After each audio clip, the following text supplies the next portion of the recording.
Trop longtemps, la science a été le cauchemar des élèves. Cette époque est désormais révolue. Grâce à ce jeu, Panic au labo, apprendre la bio, la physique, la chimie sera bientôt un jeu d'enfant.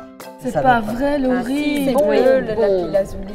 Mais oui, faut t'en faire offrir un, qu'est-ce que t'as? L'idée de créer ce jeu est venue d'un groupe de bibliothécaires passionnés.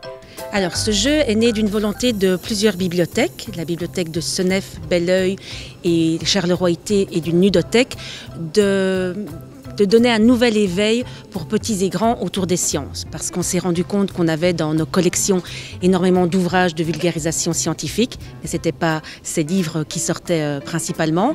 Et donc on s'est dit, il faut trouver un moyen attractif d'aller vers ces collections. Et donc le jeu s'associe de plus en plus aux livres. Et donc on s'est dit, on va créer un jeu. Et on a pris un fil rouge qui est la BD, puisqu'on est parti aussi du constat que dans ces BD, il y avait plein de phénomènes scientifiques. Panic au labo est un jeu collaboratif, comme la science. On gagne ensemble ou l'on perd, chacun dans son labo. Il y a des questions, donc par exemple une question, combien y a-t-il de faces dans un cube? Voilà. Alors j'ai des propositions, 6, 9 ou 12. La réponse est là, c'est 6. Alors si je réponds bien, je reçois l'objet concernant la salle des formules, qui est une calculette.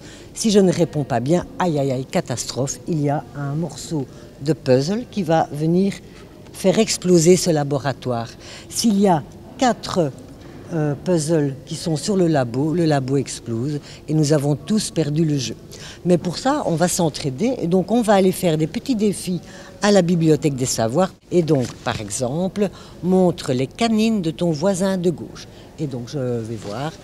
Et si j'arrive à montrer les canines de mon voisin de gauche, eh bien, on retire un morceau de puzzle. Pas besoin d'être un génie pour gagner, le but est d'apprendre en s'amusant, sans pour autant jouer au savant fou. On a demandé l'aide de Parenville, de l'extension de l'ULB à Charleroi, qui ont eu la gentillesse de relire nos questions pour au moins être certains qu'il n'y avait pas d'erreur monumentale et pour y apporter quand même un petit peu un côté scientifique. Vous ne trouverez pas Panic au labo en grande surface, il est réservé aux bibliothèques, des bibliothèques qui se mettent à la page et se transforment en terrain de jeu pour explorateurs et aventuriers.